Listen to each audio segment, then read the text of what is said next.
So there are two things that the Walt Disney Company did that served as earworms for a lot of Disney critics out there. You had the Power of Many song with the Acolyte series back in the summer of 2024, and now you have Whistle While You Work with Snow White 2025. This is Mike Zero. Subscribe if you're new and like this video to see future updates. You can also follow me at Mike01. I thank you also very much for the great and kind support.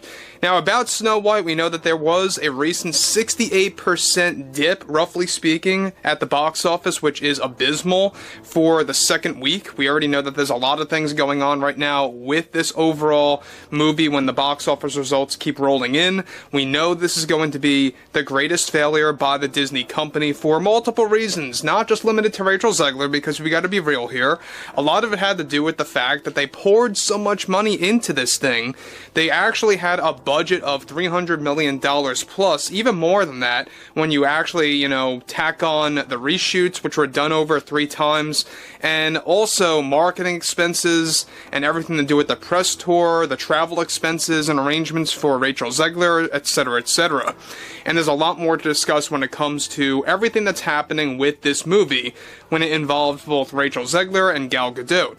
Now, interestingly enough, we know that this movie in particular is going through a lot of trouble, alright? One thing is for certain is that we know that Rachel Zegler is not helping at all. In fact, she's only making it worse. The more things that she says, it's only tanking the film further and further. And you even had a son of a producer calling her out on social media just the other day, quite frankly, that really put her in the hot seat in the best way, honestly.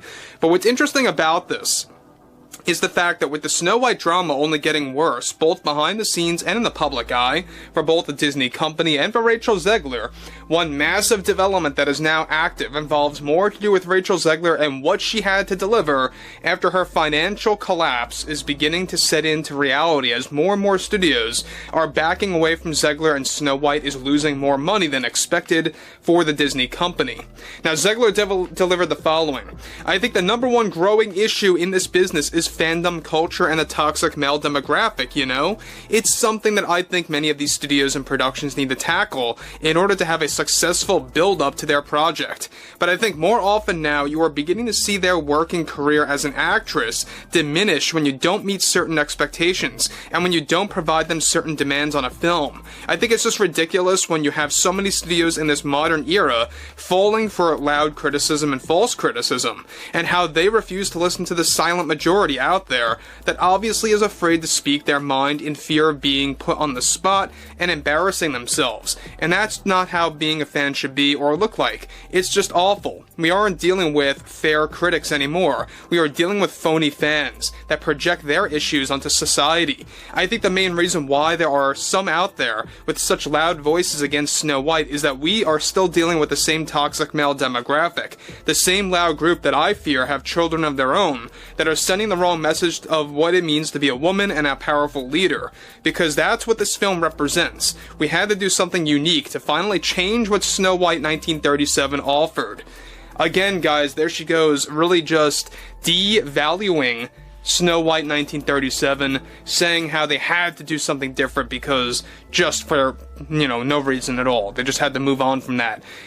In reality, we all know the answer. They didn't want a prince in this movie. They didn't want a heroic male figure at prince, level or at prince status, so to speak. They had to bring him down to becoming more of a thief, a bandit, a outlaw, if you will, that falls in love with Snow White, but isn't necessarily a prince at all. There's always some kind of, catch when it comes to Disney. Anything, whether it's Star Wars, Marvel, a Disney live-action remake, what they have planned for the upcoming Pirates of the Caribbean movies, there's always a little catch in their movies that make you roll your eyes and just say, why do you really have to go through with that, right? But moving onwards, she goes on to conclude further, that was just out of date and not in style for 2025. And I stand by my opinion with no regrets. We need to step away from what's in pop culture and focus on the new era of what it means to be a woman and how empowering a female can be in these stories. And Disney tried. We tried, and I am just so frightened to see that we have so many citizens on one side of the country that are doing everything they can to jeopardize something that should be entertaining to others that want to enjoy themselves in the theater. Now, guys, I think that she's already contradicting herself because she says there are so many from one side of the country, and then just before it's all about how it's just a small minority of loud, opinionated, toxic male demographic individuals within the general public that are voicing their opinions. So I think that she's just saying whatever she has to say at this point to just get her point out there, just to blow off steam. I think that's what it all kind of comes down to. And we all know it. They know it. They know that this movie is sinking like the Titanic. There's no way of stopping this. You know, you really can't stop this at this point because the word of mouth is so great out there when it comes to not just social media and the internet.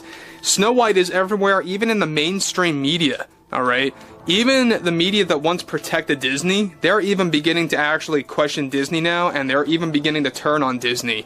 And that's when you know that this movie is just a bad movie. All agendas aside, let me just speak the truth here. All agendas aside, let's not even talk about DEI here for a second. Guess we gotta take a break for that for like 30 seconds. This is just a terrible movie, I promise you that. Across the board, the writing, the directing, the acting, the producing, the cinematography of all things is like a fever dream, it's that bad. It really makes you feel like you woke out of a nightmare once you actually get out of this thing. But our film, she says, Snow White, is the greatest challenge I ever faced in my life. But it was a rewarding challenge getting to work with Greta, she's talking about Gerwig, who is a proud feminist and activist that really delivered some great aspects into this project. And of course, this is going to upset social media, because when you take a closer look at misogyny, it's an issue that's going to take a long time to just go away, unless we truly teach a lesson over and over to the public out there that needs to know the truth. This film is meant to teach a younger generation about respect and how a woman holds so much potential. Again, can you say insufferable anymore at this point when it comes to Rachel Zegler? I think that there's always going to be a time where she comes across as even more insufferable because that's just her nature. She is a narcissist. She even joked about being a narcissist, by the way, months and months ago. It might have been on one of the talk shows. But this really does fit the profile of a narcissistic person, one that is so self-absorbed, one that cannot take criticism is a major big sign. If you cannot take criticism at all, and you have to just double down on your agenda, and you have to point the finger at people for having criticism, that's another shred of narcissism. And it really shows, and it's not a good image for the Disney company, it's not a good image for this movie most certainly, it is driving families away. I found it quite funny how she said, I hope that the toxic male demographic doesn't have children of their own because they're sending the wrong message. She's translating toxic males, quote unquote, to actual, men that have wives or girlfriends or those that have children that want to see Snow White or are raising their children. They're basically, or she's basically translating that to them having a toxic personality, when in reality, look, they're just protecting what they think is common sense. They just want common sense in these movies. Everyone just wants that. Common sense, as far as I see things, is the most important thing in pop culture, the most important thing in the entertainment industry, whether it's film, television, music, video games, everything. Common sense needs to stay in play, and you have those out there like Zegler that don't want any of that. But overall, I would like to hear what everyone has to say about all of this below in the comments, and if you guys did enjoy the content for today, make sure to drop a thumbs up on this video to support the channel, and I will catch you guys later.